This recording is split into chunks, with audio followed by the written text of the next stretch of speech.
Pessoal, continuando nossa discussão, a gente está com o mesmo processo e duas falhas diferentes totalmente preenchidas, tá? Nos vídeos anteriores a gente preencheu, explicou direitinho, e aqui a gente tem o principal resultado. A má condição da ferramenta tem um índice de risco 35.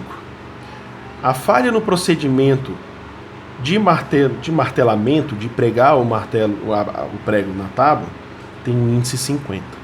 Tá? Quanto maior o índice, mais perigoso. Então, se eu for fazer uma correção, primeiro eu vou realizar o treinamento com o pessoal.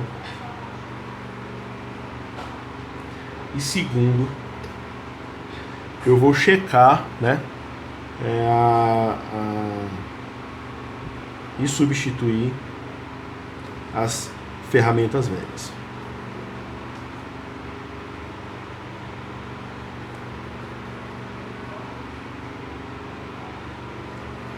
Certo?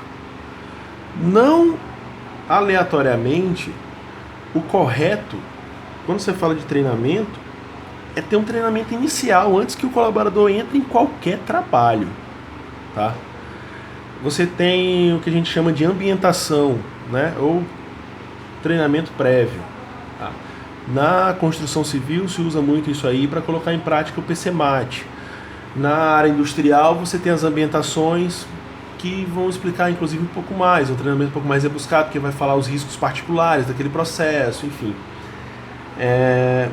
E dessa forma a gente justifica, por exemplo, algo que é bem comum da gente visualizar. Treinamento primeiro, tá? Depois que está treinado, você vai substituir as ferramentas velhas. Porque o que acontece? Esse aqui, a falha do procedimento, acontece com ferramenta velha, com ferramenta nova, tá? Depois que você resolveu isso aqui, você tira, vamos dizer assim, de 100% de problema, você tira metade, tá? A outra metade só vai acontecer se a ferramenta estiver velha. Estou dando um exemplo, pessoal, essa estatística é só para exemplo didático, tá bom?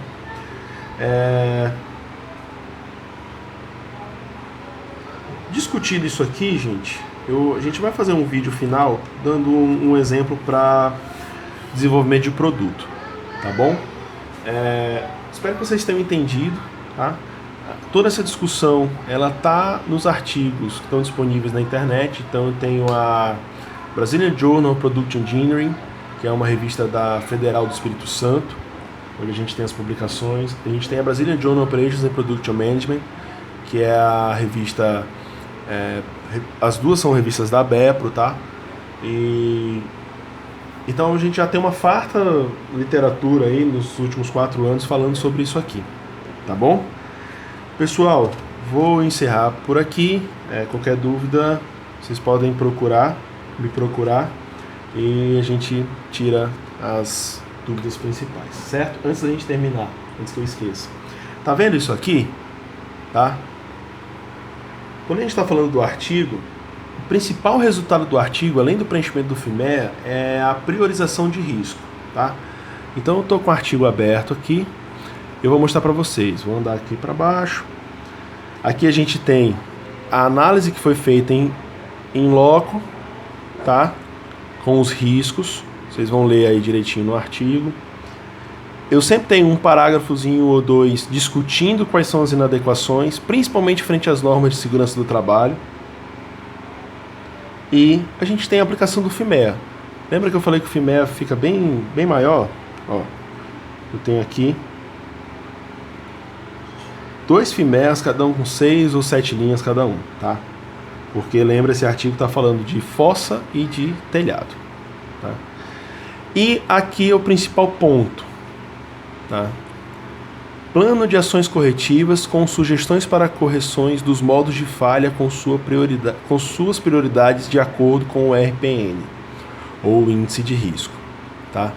Dentro desse trabalho foram elencados esses riscos aqui, tá? Até o 10º, tá?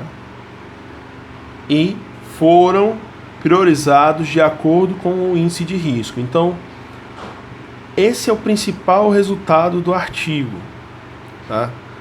A partir da aplicação do FIMEA, você obtém o RPN e você sabe qual modo de falha você vai atacar primeiro. Se cada modo de falha está vinculado a uma ação corretiva, você sabe que a primeira coisa que você tem que fazer, no caso desse artigo aqui, por exemplo, é a troca da escada por uma de boa qualidade, né? O segundo também fala de troca da escada, olha só que interessante. Então, nessa situação que foi estudada nesse artigo, foi feito isso. Cada um vai fazer a sua pesquisa, né, e obter o seu plano de ações corretivas, tá bom? Isso é uma ferramenta muito legal, gente, porque às vezes, de forma mais empírica, parece que a gente tem que resolver um certo problema. E enquanto a gente está resolvendo esse, acontece um acidente de um outro problema. Se você tivesse passado o FIMEA antes, você ia perceber que você acabou solucionando primeiro o problema errado. Tá? Através do plano de ação corretiva, você sabe qual é o problema que você deve corrigir primeiro. Tá bom? Pessoal, então, novamente encerrando a discussão aí, vou deixar o modelo do FIMEA preenchido aqui para vocês e estamos à disposição para tirar qualquer dúvida. Beleza? Abração, até mais.